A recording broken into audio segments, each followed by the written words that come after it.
Hello दोस्तों, कैसे हो? आपका स्वागत है तिरपान स्टडी सेंटर में। आज जो हम करने जा रहे हैं ज्योग्राफी के चैप्टर यानी ज्योग्राफी जो भूगोल है, ये अत्यंत महत्वपूर्ण चैप्टर होने वाला है क्योंकि इसमें हम भूगोल के विषय में बहुत ही विस्तार पूर्वक चर्चा करेंगे। चलिए देखते हैं हमारा आज टॉपिक क्या है।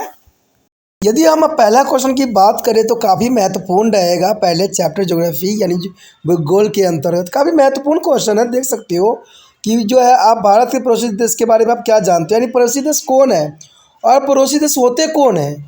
देखिए बहुत काफ़ी महत्वपूर्ण क्वेश्चन है।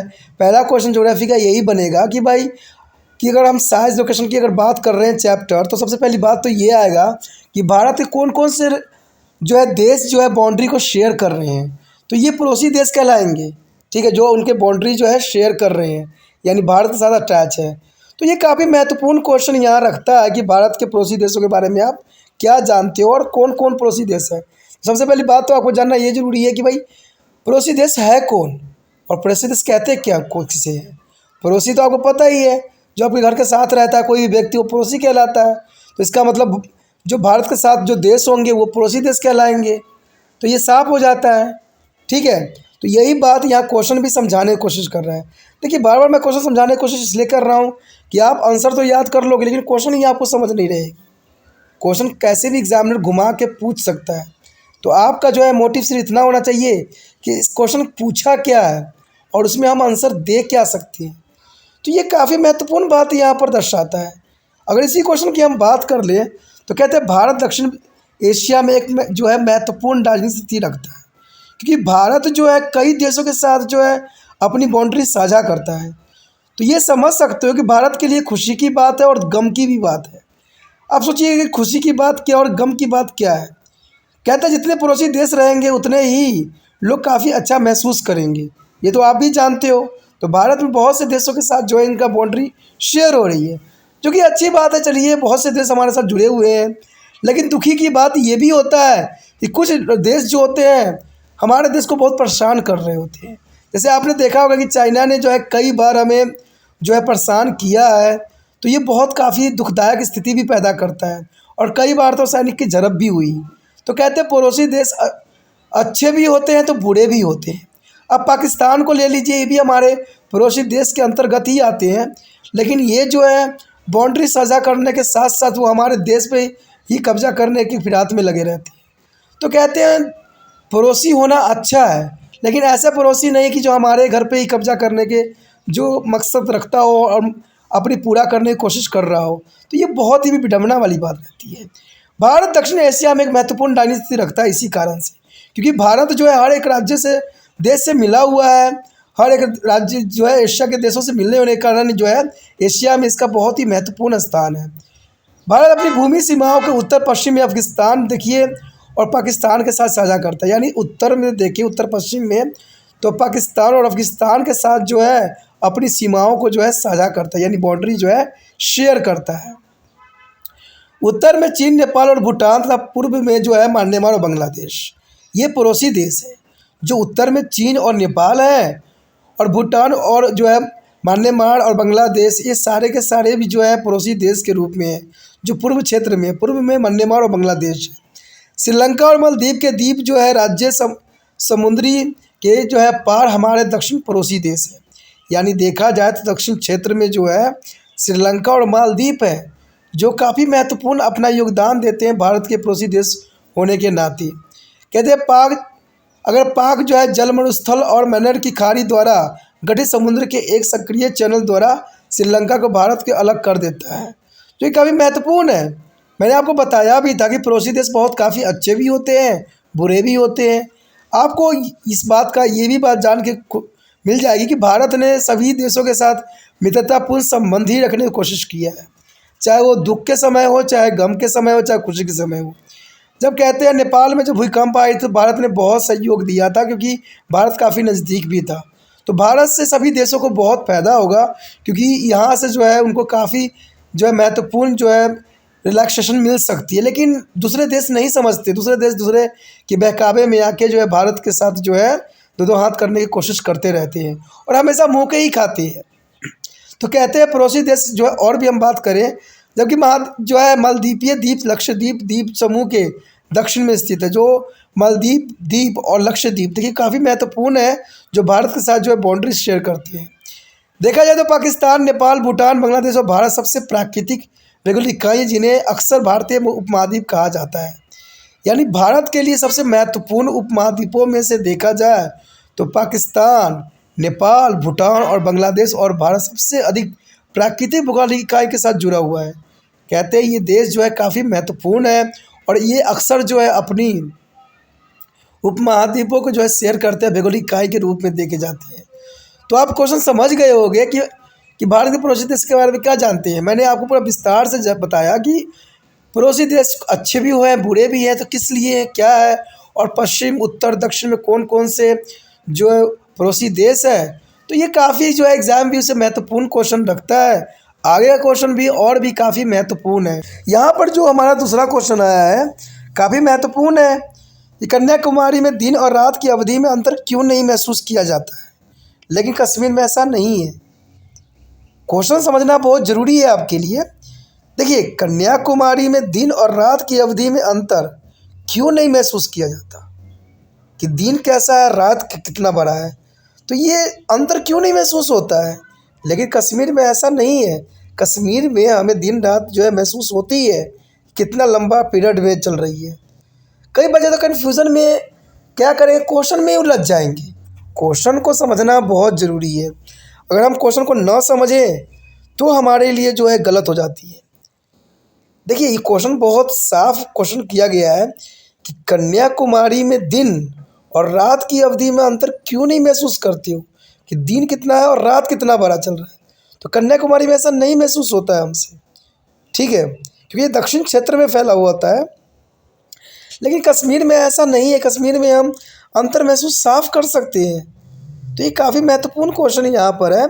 देखिए, इसका कारण यह है क्योंकि पृथ्वी के घूर्णन की धुरी देखा जाए तो 23.5 डिग्री पर लंबवत झुकी हुई है, यानी 23.5 डिग्री पर जो है लंबवत झुकी हुई है।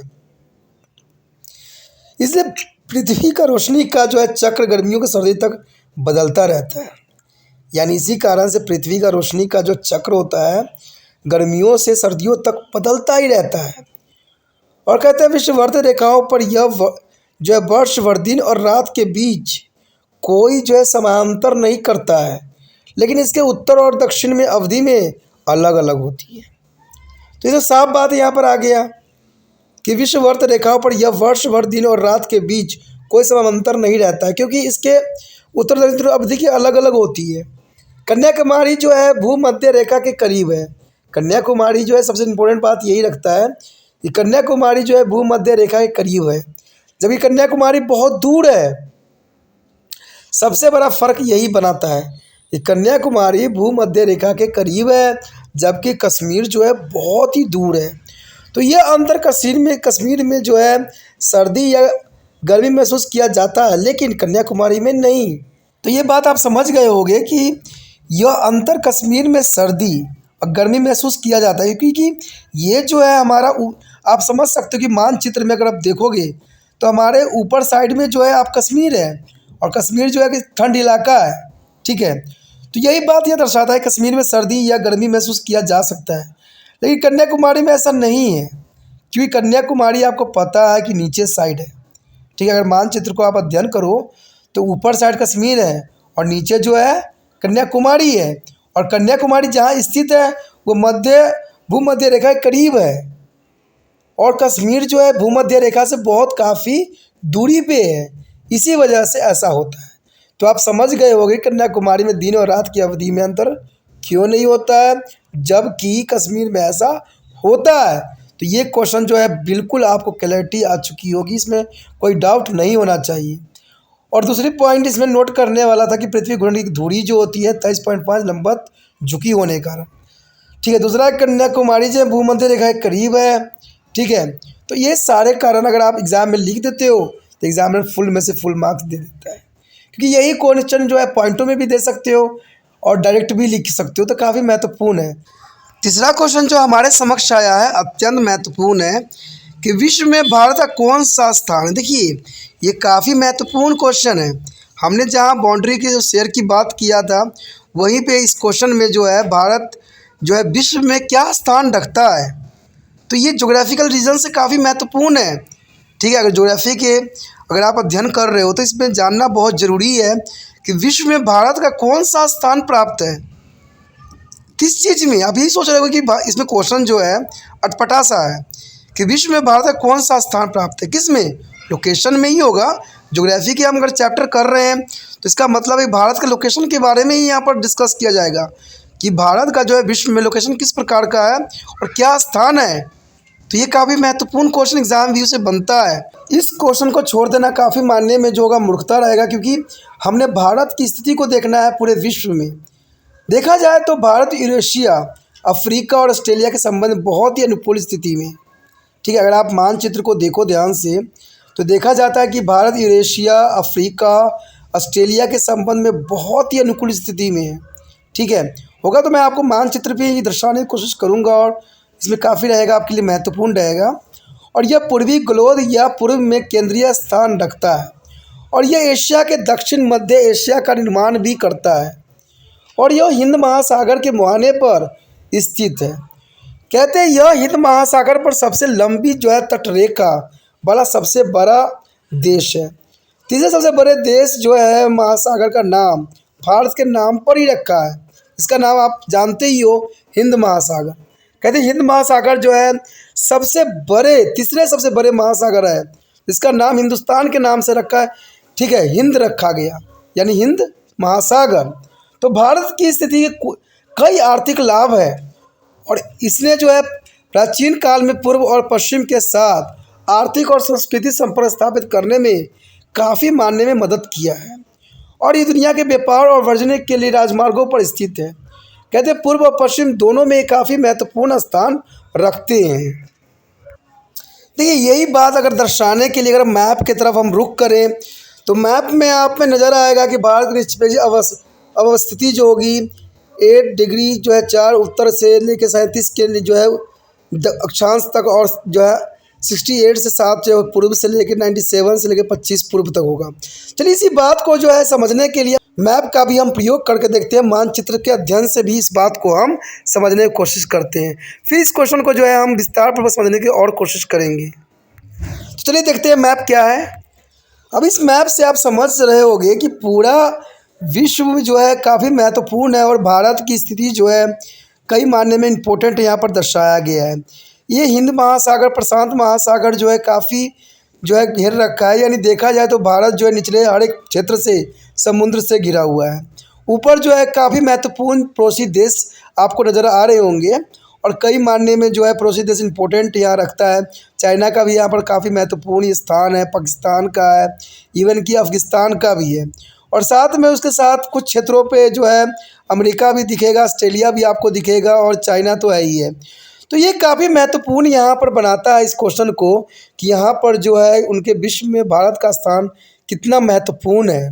देखा जाए तो भारत पूरे देश राष्ट्र के लिए एक महत्वपूर्ण जो है अपना स्थान रखता है, क्योंकि हर एक राज्य जो है जो भारत के साथ जो है काफ़ी महत्वपूर्ण संबंध स्थापित करता है। कहते हैं यहाँ पर देखा जाए समुद्री मार्ग भी भारत को जो है पूरे देश से साथ व्यापार करने में और इसके साथ जो है बाउंड्री साझा करने में काफ़ी महत्वपूर्ण योगदान देता है।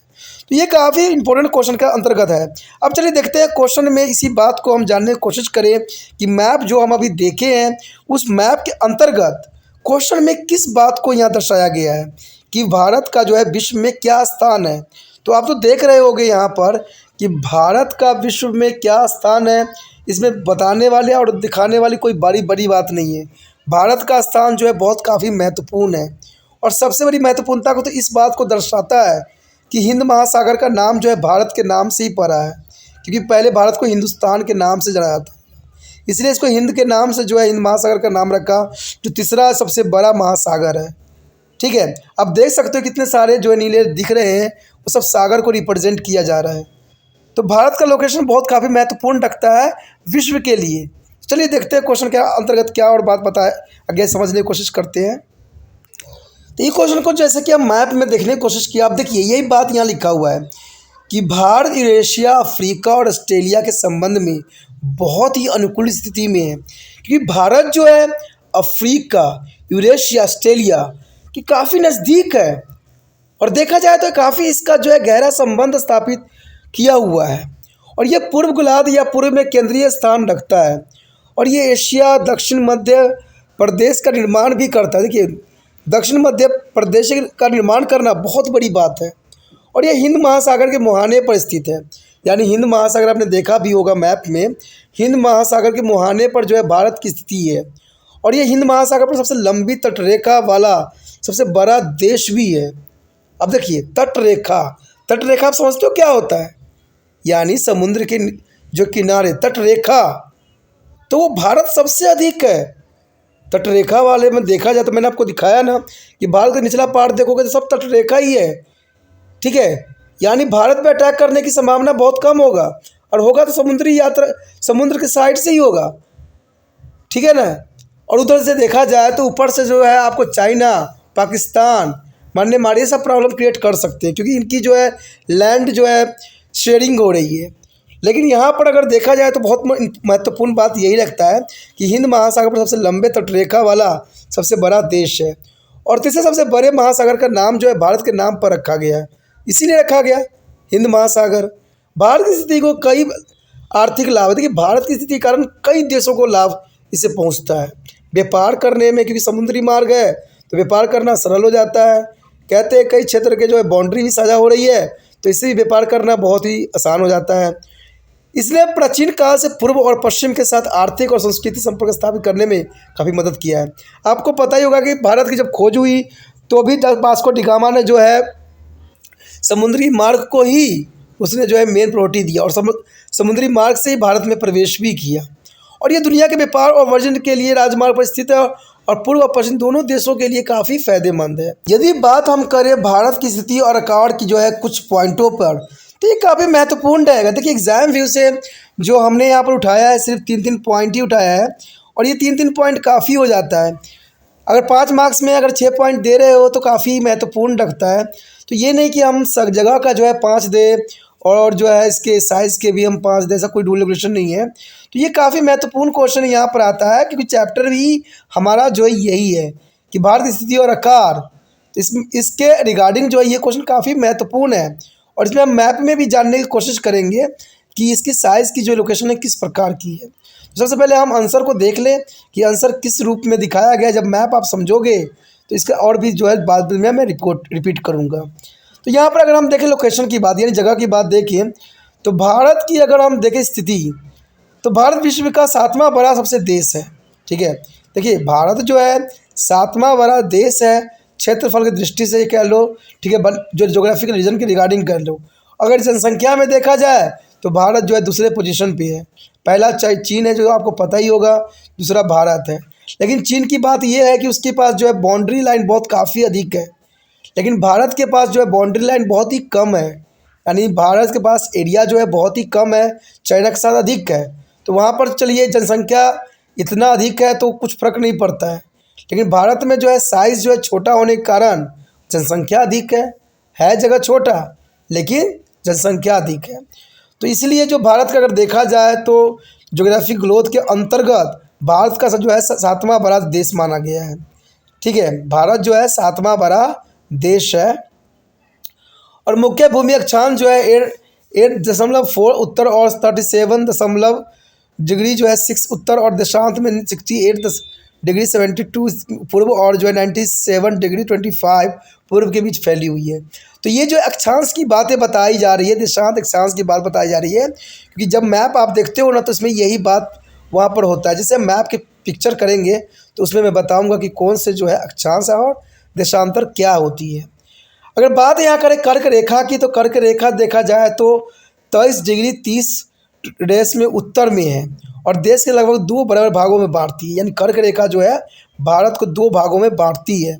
अब सोचिएगा कर्क रेखा क्या है, तो मैप में आपने अक्सर देखा होगा कि मध्य प्रदेश और गुजरात के साइड जो है एक रेखा डॉट खींची जाती है, तो वो कर्क रेखा होती है, ठीक है। यानी भारत को उसी जगह से देखोगे तो भारत का ऊपरी पार्ट हो गया और निचली पार्ट 2 भागों में इसको विभाजित करती है। तो समझ गए होंगे कर्क रेखा क्या है। चलिए देखते हैं आप साइज़ क्या है इसका। यदि आकार की बात करें यानी साइज़ की बात करें तो काफ़ी महत्वपूर्ण रहेगा। साइज़ में देखा जाए तो भारत के जो है भूभाग का क्षेत्रफल कहते 3.28 मिलियन वर्ग किलोमीटर है, यानी 3.28 बिलियन वर्ग किलोमीटर है।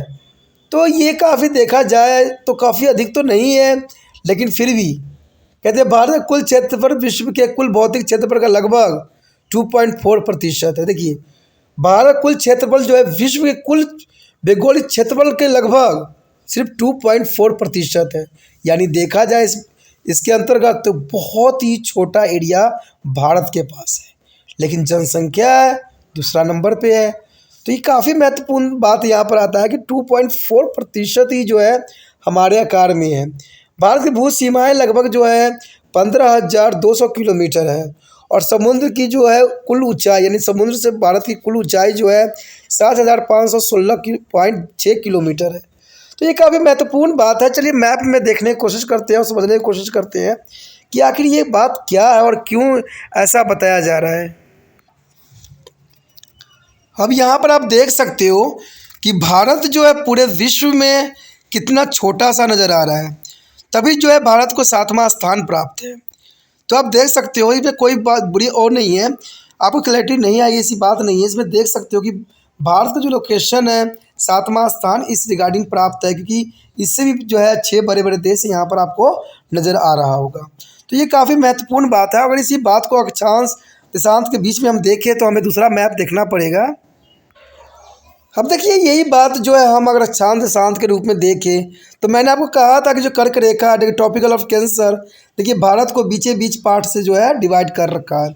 जहाँ पर इंडिया आप लिखा हुआ दिख रहा है आपको, वो जो है टॉपिकल कैंसर रेखाएं हैं जो भारत को 2 भागों में विभक्त कर रहा है। एक तो हो गया आपका, देखिए नॉर्थर्न साइड हो गया, और एक होगा आपका साउथ साइड हो गया। तो भारत को 2 भागों विभाजित करने में काफ़ी इसका महत्वपूर्ण स्थान है। आप सोचिएगा कि भारत की लंबाई साइज़ कैसे है, तो आप देखिएगा कि यहाँ पर जो लाइन खींची हुई जो आपस में क्रॉस कर रही है, जहाँ पर 2933 किलोमीटर लिखा हुआ है, तो यहाँ से लेके यहाँ तक देखिएगा तो इसे कुल जो है किलोमीटर की जो है 2,933 किलोमीटर की क्षेत्रफल ही हमें मिला हुआ है। ठीक है, अगर वही बात को अगर हम दर्शाने की कोशिश करें तो इसको हम अगर डिग्री के रूप में देखें तो देखिए 68 डिग्री 7 के अंतर्गत है, और 97 डिग्री 25 की, जिसके हमने चर्चा किया था, और यही बात को हम समझने की कोशिश किया था। देखिए ये सारे आपको दिख रहे होंगे, नज़र आ रहा होगा। अगर नीचे की पार्ट की बात करें हम, देखिए नीचे के साइड अगर आप जाइएगा तो इसकी जो दूरियां हैं 3,214 किलोमीटर की दूरियां हैं, यानी कश्मीर से कन्याकुमारी तक देखा जाए तो 3,214 किलोमीटर की दूरी है। ठीक है, अगर इसी के जो है आपको बीच में डॉट डॉट रेखाएँ भी जो है दर्शाई गई होगी, और यहाँ पर जो अगर आप डॉट रेखा देख रहे होगे हर जगह, तो यहाँ पर 12 कहीं लिखा हुआ है, 16 लिखा हुआ है, 20। तो ये सारे अक्षांशों को दर्शाते हैं जो कि काफ़ी महत्वपूर्ण है। आपका कन्फ्यूज़न नहीं होगा, क्योंकि मैप के साथ आपने इस क्वेश्चन को समझने की कोशिश किया है। मैंने ये भी दर्शाया आपको कि भारत का जो है लोकेशन पूरे विश्व में कितने स्थान पे है, और आपने देखा भी होगा कि उसकी भारत में जो है साइज़ कितनी रही है। और यहाँ पर आपने देख लिया होगा कि कन्याकुमारी से जो भारत की कितनी जो है कश्मीर तक जो है जम्मू तक कितनी इसकी दूरियां हैं। तो ये काफ़ी महत्वपूर्ण यहाँ पर जो है मानचित्र के अंतर्गत आप क्वेश्चन को समझ रहे हो। चलिए देखते हैं इसका क्वेश्चन एक बार और भी आंसर देख लेते हैं अच्छे से। तो मैप देखने के बाद आपको ये समझ में आ गया होगा कि आखिर भारत का विश्व का 7वां सबसे बड़ा देश है, जो कि हमने मैप में भी देखा। आपने मुख्य जो अक्षांश जो है 84 और जो 37 उत्तर है, और 68 जो है पूर्व, और 97 25 जो है पूर्व से बीच फैली हुई है। तो मैंने ये दर्शाया भी, और कर्क रेखा जो है मैंने आपको बताया डॉटेड लाइन है, जिससे जो है 23 डिग्री 30 पे जो है उत्तर देश के लगभग 2 भागों में ये डिवाइड कर रहा है। तो ये तो लोकेशन काफ़ी डिफरेंस थी। अब थोड़ा साइज़ के बारे में भी एक बार देख ले। इसी बात को दर्शाने के लिए हमने आकार को भी देखा जिसमें हमने देखा कि 3.28 मिलियन वर्ग किलोमीटर जो है भारत का भूभाग क्षेत्रफल है, यानी 3.24 मिली वर्ग किलोमीटर में जो है भारत का क्षेत्रफल है। भारत कुल क्षेत्रफल विश्व के कुल भौगोलिक क्षेत्रफल का लगभग जो है 2.4% है, और भारत की जो है भूमि सीमा लगभग 15,200 किलोमीटर है, यानी 15,200 किलोमीटर है, और भारत की जो है समुद्र तल की ऊंचाई जो अगर देखा जाए तो 7,516.6 किलोमीटर मापा गया। तो ये काफ़ी महत्वपूर्ण क्वेश्चन था। मैंने हर संभव कोशिश किया, दो मैप का उपयोग करके समझाने की कोशिश किया। तो ये काफ़ी महत्वपूर्ण क्वेश्चन एग्जाम व्यू से रहता है। आपको 3-3 पॉइंट ही दिया गया है, जिसको याद करना आपके लिए बहुत ही काफ़ी आसान हो जाएगा। देखिए 5वां क्वेश्चन को अगर हम देखें, ध्यान से समझने की कोशिश करें, तो इसमें साफ हो जाता है कि भारत के उपमहाद्वीप क्यों कहा जाता है, और उन देशों के नाम बताइए जो भारतीय उपमहाद्वीपों का हिस्सा है। आखिर महाद्वीप होते क्या है? अगर आप इस बात को समझ लीजिएगा तो क्वेश्चन आपको क्लैरिटी आ जाएगी। और ये काफ़ी महत्वपूर्ण क्वेश्चन है कि भारत को उपमहाद्वीप क्यों कहा जाता है। ये बहुत बड़ा क्वेश्चन उठता है, लेकिन समझोगे तो समझ में आएगा कि एक उपमहाद्वीप एक बड़ी भूगोलिक इकाई होती है। देखिए, एक उपमहाद्वीप का अर्थ होता है कि एक बहुत बड़ी भूगोलिक इकाई होती है जिसकी भौगोलिक विशेषता बाकी महाद्वीपों से भिन्न होती है। देखिए, ये भारत भी एक महाद्वीप है, लेकिन इसकी भौगोलिक स्थिति जो है अलग है, और कहते हैं भौगोलिक विशेषता भी काफ़ी महाद्वीपों से इसकी भिन्न देखने को मिलता है। भारतीय उपमहाद्वीप जो है एशिया महाद्वीप में ऐसी विशेषता प्रदर्शित करता है, यानी भारतीय जो है उपमहाद्वीप एक ऐसी विशेषता प्रदर्शित करता है, इसलिए कहा जा सकता है कि भारत को उपमहाद्वीप इसलिए कहना, यानी ये भारत में जो है इसकी विशेषताएं अलग है, हर एक देश से अलग है, और ये अपने आप को हर जगह जो है अलग रिप्रेजेंट कर रहा है। तो आप समझ सकते हो कि एक उपमहाद्वीप एक बड़ी भौगोलिक इकाई है, यानी देखा जाए तो भारत जो है एक बहुत बड़ी भौगोलिक इकाई है, और भौगोलिक विशेषता बाकी महाद्वीपों से इसकी जो है काफ़ी भिन्न है, यानी काफ़ी अलग है। और भारतीय उपमहाद्वीप एशिया में ऐसी विशेषता पर प्रदर्शित करता है जो कभी किसी देश में न हो। तो इसीलिए कहा जा सकता है कि भारत जो है उपमहाद्वीप कहना गलत नहीं होगा। इसके बाद अगर हम पहली पॉइंट की बात करें यहाँ पर, तो ये है कि यह पृथ्वी के कुल भूमि क्षेत्र का 2.4% है, यानी पृथ्वी में जितने भी क्षेत्रफल है, जितने भी एरिया है, उसका मात्र सिर्फ 2.4% है। जो मैप में भी मैंने आपको दर्शाने की कोशिश किया कि भारत से जितनी ही उसको एरिया मिला हुआ है वो दर्शाता है। एरिया कितना मिला हुआ है? 2.4% ही भारत को मिला हुआ है एरिया, यानी पृथ्वी में जितने क्षेत्रफल कुल जितने क्षेत्रफल है उसमें से सिर्फ 2.4% ही हमें प्राप्त है। और इसकी जो है लंबी भूमि सीमा जो लगभग 15,200 से लेके किलोमीटर से लेके 7,500 किलोमीटर जो है लंबी तटरेखा है। तो समझ गए होंगे कि काफ़ी महत्वपूर्ण बात है कि 15,200 किलोमीटर है और सिर्फ कहते हैं 7,500 किलोमीटर लंबी तटरेखा है। और इसकी प्राकृतिक सीमाएं जैसे उत्तर में आपने देखा होगा कि हिमालय और दक्कन प्रायद्वीप क्षेत्र विश्व में एक विशेष पहचान प्रदान करती है। आपको पता है कि भारत जो है मैक्सिमम जो हिमालय क्षेत्र के कारण नहीं जाना जाता है कि हिमालय क्षेत्र बहुत दुर्गम स्थल है जहाँ पर कोई व्यक्ति को जाना संभव नहीं रहता है। तो इसलिए भारत में जो है इसका बहुत काफ़ी महत्वपूर्ण स्थान है। और दूसरी बात आता है दक्षिणीय प्रायद्वीपीय, यानी दक्षिणी प्रायद्वीपीय विश्व में एक विशिष्ट पहचान प्रदान किया है भारत को। ठीक है, अगर अगली हम तीसरी पॉइंट की बात करें तो ये साफ हो जाता है। तो इसका देशांतर और अक्षांशीय विस्तार 30 डिग्री पे है, यानी देशांतर और अक्षांश जैसे हमने मैप में भी देखा था, अक्षांश और देशांतर जो है 30 डिग्री के विस्तार तक ही है। ठीक है, हिमालय से शेष एशिया के से अलग करता है। अगर ये अक्षांशीय और देशांतर 30 एंगल है, आप कन्फ्यूज़ हो गए तो मैं इसको मैप में भी दिखाने की कोशिश करूँगा ज़रूर। कहते हैं ये अद्वितीय जलवायु प्राकृतिक वनस्पति, यहाँ पर अद्वितीय है, यानी देखा जाए तो यहाँ अद्भुत है जलवायु और प्राकृतिक वनस्पति। ठीक है, और संस्कृति का आनंद लेता है, यानी यहाँ पर आप समझ सकते हो कि जलवायु प्राकृतिक वनस्पति संस्कृति का जो है बहुत काफ़ी घुला मिला मिश्रण देखने को मिलता है, जो काफ़ी महत्वपूर्ण है। अगर भारतीय उपमहाद्वीप में अगर देखा जाए तो भारतीय उपमहाद्वीप में भारत, पाकिस्तान, बांग्लादेश, नेपाल और भूटान शामिल है। ठीक है, कि भारतीय उपमहाद्वीप में कौन कौन देश शामिल है? तो भारत शामिल है, पाकिस्तान शामिल है, बांग्लादेश शामिल है, नेपाल शामिल है, भूटान शामिल है। ठीक है, तो चलिए देखते हैं देशांतर अक्षांशीय विस्तार के लिए 30 डिग्री का जो एंगल बताई गई है वो कहाँ दर्शाता है। तो चलिए मैप पे हम चलते हैं, मैप में क्या दर्शाया गया है।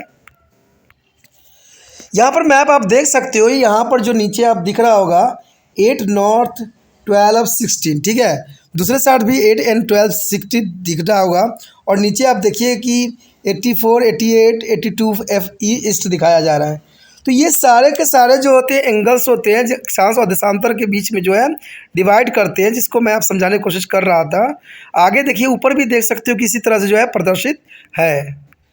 देखिए ऊपरी सीमा में भी आपको दिख रहा होगा 72, 76, 80, 44, 36, 32, ठीक है, 28। तो यही जो है हमें 30 डिग्री के एंगल डिग्री पर जो है रिप्रेजेंट करता है, पूरा भारत को जो है दर्शाता है। तो ये काफ़ी महत्वपूर्ण बात यहाँ पर था, बहुत ज़रूरी बात था, जिसको मैंने संभवतः कोशिश किया है समझाने का, ठीक है।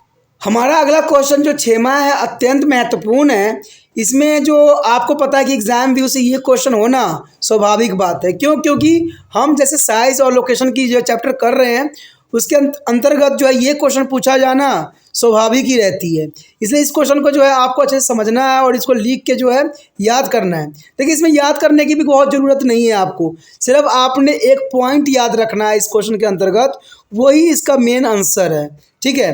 कहते हैं क्वेश्चन जितना मर्जी आप समझ लो, जो मर्जी करो, लेकिन जब तक क्वेश्चन आप नहीं समझोगे तब तक जो है आपको आंसर ही समझ में नहीं आएगा। तो कभी भी कोई भी वीडियो देखते हो आप तो उसको बड़ी ही समझदारी से सोचने समझने की कोशिश करो और ऐसे गुरु को चुनो जो आपके लिए सही मार्गदर्शन कर रहा हो, ठीक है। चाहे जहाँ से भी मर्जी हो, आपको सही नॉलेज होना एक अच्छे जो है विद्यार्थी का सबसे अच्छा लक्षण होना चाहिए। तो यहाँ क्वेश्चन समझना बहुत ज़रूरी है। बच्चों को आंसर तो पता लग जाता है बट उनको क्वेश्चन नहीं पता रहता है। अब देखिए क्वेश्चन इसमें क्या पूछा गया है कि पश्चिम में गुजरात की तुलना में अरुणाचल प्रदेश में सूर्य 2 घंटे पहले ही उग जाता है।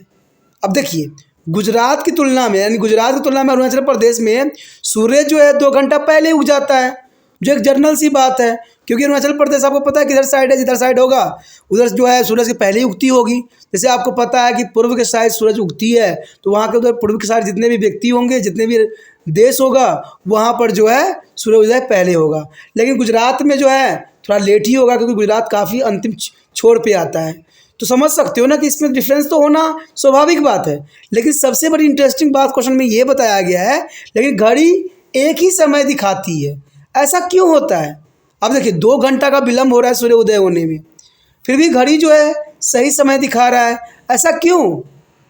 तो ये देखिए घड़ी वाली बात आ जाती है, ये तो इंसानों के द्वारा बनाया गया है, लेकिन जो सूर्य उदय होती है वो नेचुरल फिनोमेनन है, यानी नेचुरल चीज़ें तो नेचुरल ही हो रहेगी। तो यही बात यहाँ दर्शाने की कोशिश किया जा रहा है कि गुजरात से अरुणाचल प्रदेश तक 2 घंटे का समय अंतराल है, ठीक है। 2 घंटे का जो है इसमें समय अंतराल लगती है। इसलिए मिर्ज़ापुर उत्तर प्रदेश, यानी मिर्ज़ापुर उत्तर प्रदेश से गुजरात वाली भारत की मानक समय रेखा जो कि 82 डिग्री 30 ईस्ट को पूरे देश के मानक समय माना जाता है। अब देखिए मनुष्य द्वारा बनाया गया एक समय रेखा है जो मिर्ज़ापुर से लिया गया है, उत्तर प्रदेश में है, ठीक है। यानी यहीं से जो है सभी के घड़ी की सुई जो है नियंत्रित होती है, चाहे वो गुजरात में हो, चाहे कन्याकुमारी में हो, चाहे जहाँ भी मर्जी हो। यहाँ पर जो है मिर्ज़ापुर उत्तर प्रदेश से जो है पूरे घड़ी की जो सुई होती है वहीं से कंट्रोल होती है। और इसका जो रेखांतर है, रेखा है, वो 82.62 डिग्री जो है 30 ईस्ट के पूर्व देशों को मानक माना जाता है। इस देश में एक सामान्य समय के लिए एक मानक जो है मध्यंतर लिया जाता है और इस प्रकार अरुणाचल प्रदेश और गुजरात में समय सामान्य होता है। तो देखिए क्वेश्चन जितना मर्जी घुमाया गया हो, आंसर सिर्फ इतना ही सा था कि मिर्ज़ापुर उत्तर प्रदेश से जो है गुजरात वाली भारत की मानक समय रेखा ली गई है, ठीक है। यानी मिर्ज़ापुर से ही, उत्तर प्रदेश से ही जो है मानक समय रेखा ली गई है, जो कि 82.62 डिग्री 30 ईस्ट को पूरे देश को मानक समय मान लिया जाता है।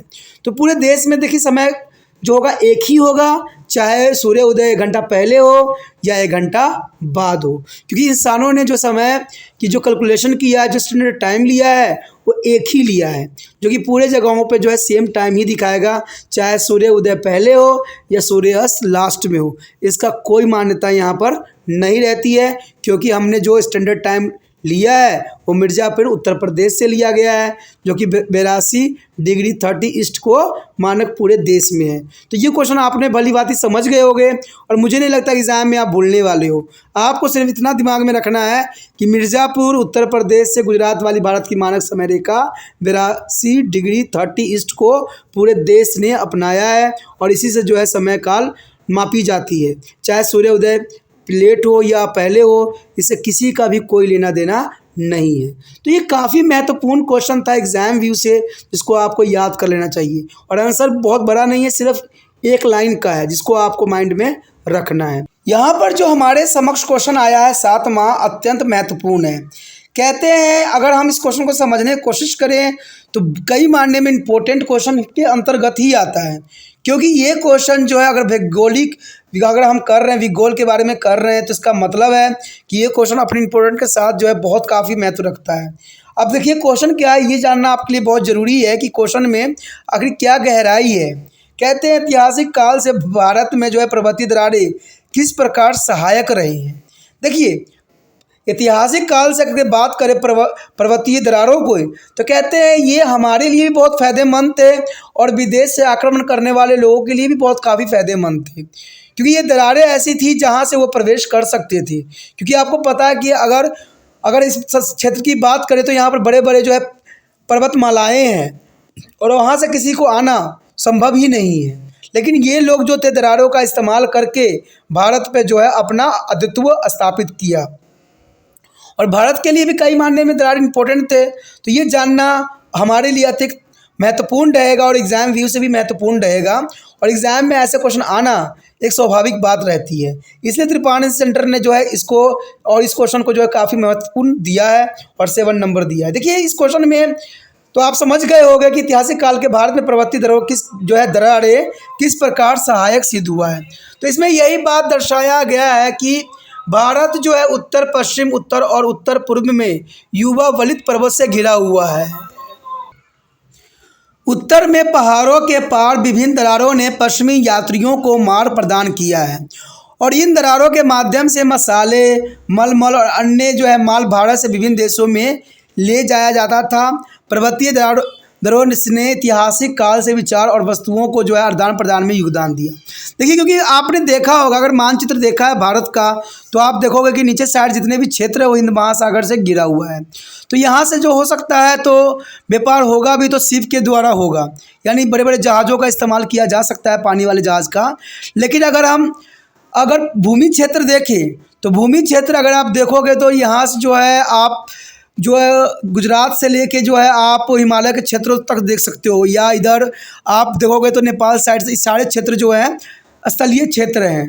तो इसमें सबसे इम्पोर्टेंट जो है हिमालय क्षेत्र है, क्योंकि आपको पता है जितने भी भारत में जो दूसरे देशों से भारत में एंट्री किया गया है वो सारे के सारे अफगानिस्तान के साइड से ही आए हैं, और ये मुस्लिम वर्ग के लोग ही थे। तो ये सारे जो थे इसी क्षेत्र का इस्तेमाल किया करते थे, और दरारें जो होती थी उनके लिए प्रवेश करने के लिए सबसे सुगम मार्ग था। और इसी कारण से जो है ये पर्वतमाला जो है बहुत काफ़ी महत्वपूर्ण योगदान दिया भारत में आक्रमण करने वाले लोगों के लिए भी, और जो व्यापार स्थापित करना चाहते थे उनके लिए भी। और भारत ने भी इसी रास्ते के द्वारा जो है सभी देशों से संबंध स्थापित किया और व्यापार भी किया, जो कई मायने में महत्वपूर्ण था। तो आप समझ गए होंगे कि ऐतिहासिक काल में भारत पर्वतीय दरारें किस प्रकार सहायक था। तो देखा जाए तो इसमें आपने देख लिया कि पूरी क्षेत्र जो है पर्वतमालाएँ जो है, चाहे वो उत्तर पश्चिम हो, चाहे उत्तर हो या उत्तर पूर्व में हो, सारे के सारे बलित पर्वतों से घिरा पड़ा है। यानी चारों तरफ से जो है ये युवा बलित पर्वतों से घिरा पड़ा हुआ है, और इसी कारण जो है जलवायु में भी बहुत काफ़ी अंतर देखने को मिलता है भारत की जलवायु और दूसरे देशों की जलवायु में। क्योंकि ये पर्वतमालाएँ जो होती है भारत में ऐसे बहुत से जो हवाएं होती है उसको प्रवेश करने से जो है रोक देती है। तो कहते हैं क्वेश्चन की गहराइयों को समझोगे तो काफ़ी महत्वपूर्ण रहेगा। तो ये बहुत जो है चल रही पवनों को जो है अपने देश में एंट्री करने नहीं देती है, ये रिटर्न कर देती है, जिसकी वजह से बहुत सी समस्याओं से हम लोग बच जाते हैं। यानी ये पर्वतमालाएं भारत के लिए देखा जाए तो किस तरह का सुरक्षा कवच है, और अभी के समय में अगर देखा जाए तो दुर्गम रास्ता भी है जहाँ से पर्वतमालाओं को जो है क्रॉस करना किसी भी देश के लिए संभव नहीं रह जाता है। तो ये काफ़ी महत्वपूर्ण है, और ये बलित पर्वतें होती जो हैं जो काफ़ी महत्वपूर्ण होता है। और ये उत्तर पहाड़ के जो है पार विभिन्न दरारें प्राचीन यात्रियों के मार्ग भी प्रदान किया, और इसके द्वारा उन्होंने चाहे मसाले हो, मलमल हो या अन्य भारत के विभिन्न देशों में ले जाना लाना, हर तरह के कार्य जो है इन दरारों के माध्यम से ही किया गया। और पर्वतीय दरारों में ऐतिहासिक काल के विचार और वस्तुओं का आदान प्रदान में भी काफ़ी महत्वपूर्ण योगदान दिया। तो देखा जाए तो ये क्वेश्चन काफ़ी महत्वपूर्ण था एग्जाम व्यू से, और इसको आपको कर लेना चाहिए अच्छे से याद। ठीक है, अगर क्वेश्चन में मुझे कुछ भी आपको डाउट लगता है, कुछ भी प्रॉब्लम लगती है तो आप कमेंट कर सकते हो। अगला क्वेश्चन जो हमारे समक्ष आया है वो बहुत काफ़ी महत्वपूर्ण है।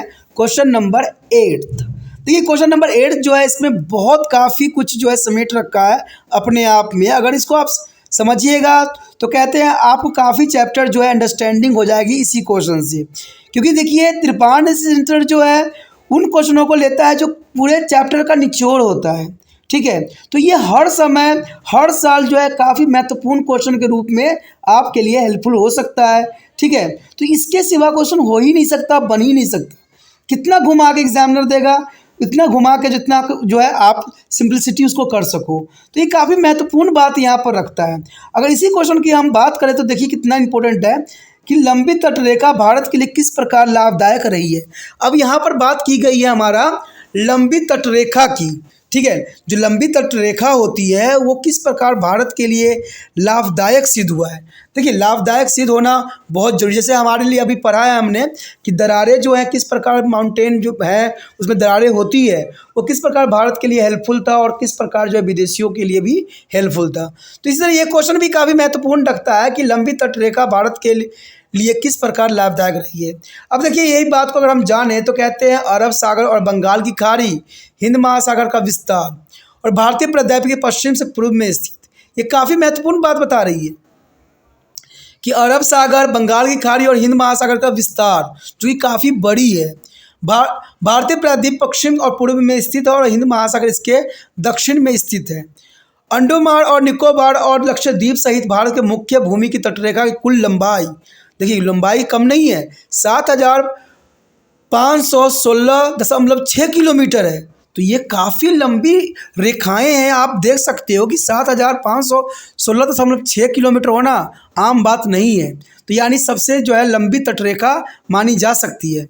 भारत की लंबी तटरेखा ने युगों से समुद्री व्यापार में काफ़ी मदद किया है, क्योंकि आपने जाना भी है और समझा ही है कि भारत में जो वास्को डी गामा का प्रवेश था वो समुद्री मार्ग ही था।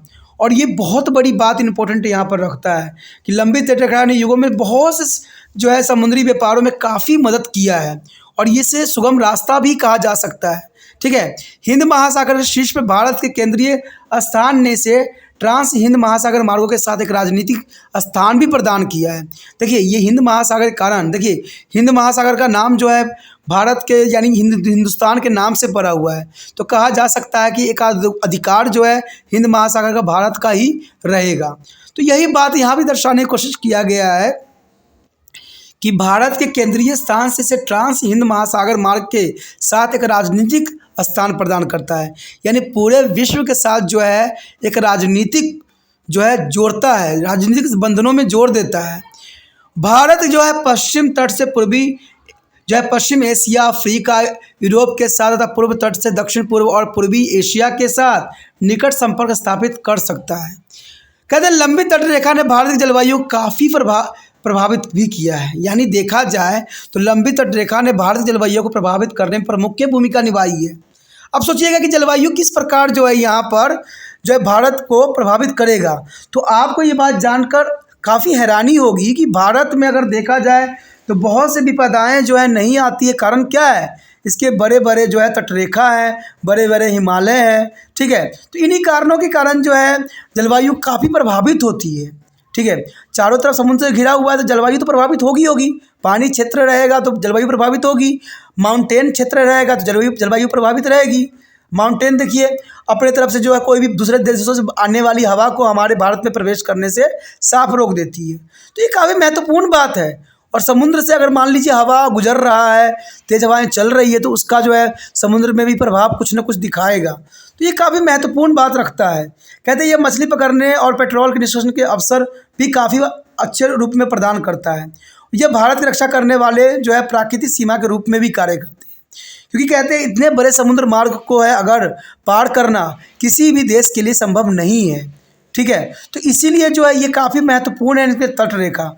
और कहते हैं जो मछुआरे होते हैं और जो पेट्रोलियम निष्कासन करने के वाले व्यक्ति सब होते हैं उनके लिए काफ़ी महत्वपूर्ण जो है तटरेखा यूज़ करते हैं। तो थोड़ा देखिए जितना लंबा तटरेखा होगा उतना फ़ायदे में रहेंगे, उतने जो है मछली पकड़ने का उनको अवसर भी प्राप्त होगा।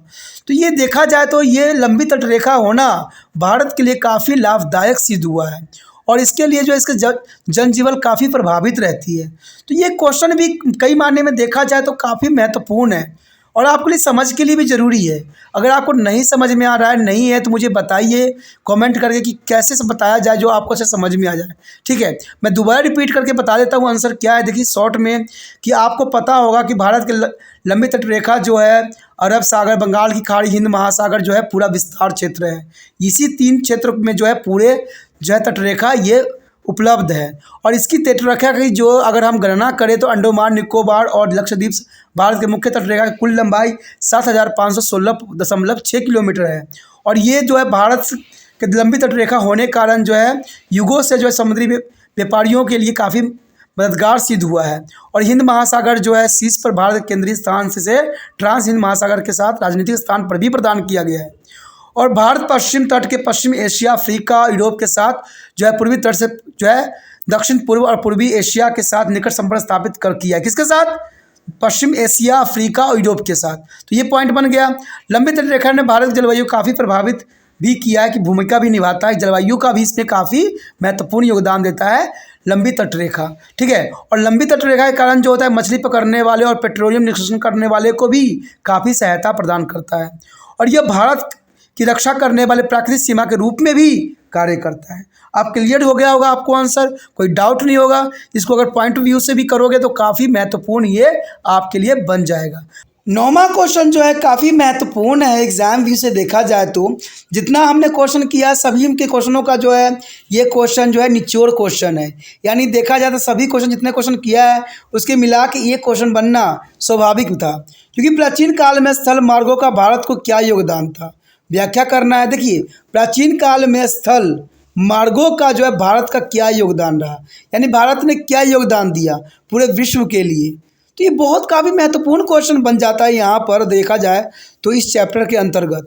क्योंकि भारत ने बहुत कुछ जो है दूसरे देशों से सीखा है और दूसरे देशों से जाना है। लेकिन ये नहीं कि भारत ने सिर्फ लेना ही जाना है, भारत ने देना भी बहुत कुछ जाना है। तो ये बात इस क्वेश्चन जो है पढ़ने के बाद, समझने के बाद आपको समझ में आ जाएगी कि भारत ने क्या लिया और क्या दिया है। कहते हैं भारत के पास भी बहुत ऐसे धरोहर है जो पूरे विश्व के साथ साझा किया गया है। और आज विश्व ने इसी साझा के कारण जो है अपने आप को आगे बढ़ा लिया, लेकिन भारत जो है अभी भी पीछे रह गया। तो ये काफ़ी महत्वपूर्ण यहाँ पर योगदान है भारत का पूरे विश्व के लिए। कहते हैं प्राचीन काल में भारत के स्थल मार्ग का योगदान नीचे कुछ पॉइंटों से आपको समझ में आ जाएगा। अगर पहले पॉइंट के अंतर्गत हम देखें तो इसमें साफ हो जाता है कि भारत के विशाल जो है भूमि, यानी भारत की विशाल भूमि ने उसके पड़ोसी देशों के साथ संबंध विकसित करने में काफ़ी मदद किया है। क्योंकि इसके आपने देखा होगा तटरेखा काफ़ी लंबी है। ठीक है, तो देखा जाए तो भारत की विशाल भूमि सीमाएं ने उसके पड़ोसी देशों के साथ संबंध विकसित करने में मदद की है। और देखा जाए तो भारत के बहुत से देश जो है पड़ोसी देश के रूप में विद्यमान है। तो ये काफ़ी महत्वपूर्ण है और बहुत से देशों से जो है भारत बहुत कुछ सीखा भी है और जाना भी है और समस्या को भी झेला है। कहते हैं अगर बी पॉइंट की बात करें तो इसने जो है प्राचीन काल से विचारों और वस्तुओं के आदान प्रदान में काफ़ी योगदान दिया है। यानी विचारों का भी काफ़ी प्राचीन समय से और वस्तुओं का आदान प्रदान होना स्वाभाविक बात बन गई है, क्योंकि ये काफ़ी महत्वपूर्ण बात रहता है। अगर बात सी करें हम तो इसमें बहुत ही महत्वपूर्ण और गहरी बातों को बताने की कोशिश किया गया है। देखिए भारत ने उपनिषद हो, रामायण हो, गीता हो आदि का विचार दुनिया के को ज्ञात हो गए हैं। यानी रामायण में जो बातें लिखी गई थी, उपनिषदों में लिखी गई थी, इवन कि आपको पता है कि भारत में चरक संहिता का जो है शुभ आरंभ हुई थी और इसी में जो है सर्जरी की सारी बातें लिखी गई थी। लेकिन अगर आप देखोगे तो इंडिया की सर्जरी इतनी पावरफुल नहीं है जितनी विदेश की है। और विदेश वालों ने ये सर्जिकल सिस्टम सीखा कहाँ से? हमारे देश से सीखा। और उन्होंने जो है अपनी टेक्नोलॉजी बढ़ा के उस चीज़ों को जो है आगे बढ़ा लिया। तो ये काफ़ी महत्वपूर्ण बात यहाँ पर आ जाता है कि भारत से पूरे विश्व ने सीखा है, बहुत कुछ जाना है। और कहते हैं भारत से ही कॉपी करके उन्होंने अपना जो है उस पर मोहर लगा दिया कि हमने ये स्टिमुलेट किया है। और आज जो है हम देखिए विदेशी किताब पढ़ रहे हैं। कहते हैं हमारे देश में जो किताबें हैं, इतने उपनिषद हैं, इतने आपके गीता रामायण है, देखा जाए तो यहाँ तक कि आप चरक संहिता सब है, सारे में सभी दुख दर्द का हर चीज़ का बातें जो है विस्तार पूर्वक लिखी गई है और समझाई गई है। कहते हैं ऐसा कोई भी बीमारी नहीं जिसका इलाज ना हो। लेकिन फिर भी जो है हम विदेशी की तरफ जो है अपनी नज़रें टिकाए रखे होते हैं, क्योंकि हम लोग विदेशों के जो है चीज़ों पे काफ़ी आकर्षित हो रहे हैं। इसका कारण तो यही बना ना। तो ये क्वेश्चन भी हमें काफ़ी कुछ समझाने के लिए पर्याप्त है कि उपनिषद हो, रामायण हो, गीता आदि के विचार दुनिया को ज्ञात हुआ है तो वो जो है प्राचीन काल स्थल मार्गों के कारण ही संभव हो पाया है। अगर मार्ग नहीं होता तो वो लोग भारत से परिचित नहीं होते और उनको ये सब बातों का ज्ञान शायद नहीं होता। यदि हम डी पार्ट की बात करें तो ये भी काफ़ी महत्वपूर्णता को दर्शा रहा है कि भारतीय अंकों के साथ साथ दशमलव प्रणाली बहुत पहले सीमा पार कर गई थी और अरब इन विचारों के पश्चिम ले गए। अब देखिए कितना महत्वपूर्ण बात आता है कि भारतीयों ने जो है अंकों का जो है गणना करवाया, दशमलव प्रणाली दी, ठीक है, और कहते बहुत सीमा ये पार कर गई और पूरे देश में ये फैल गया।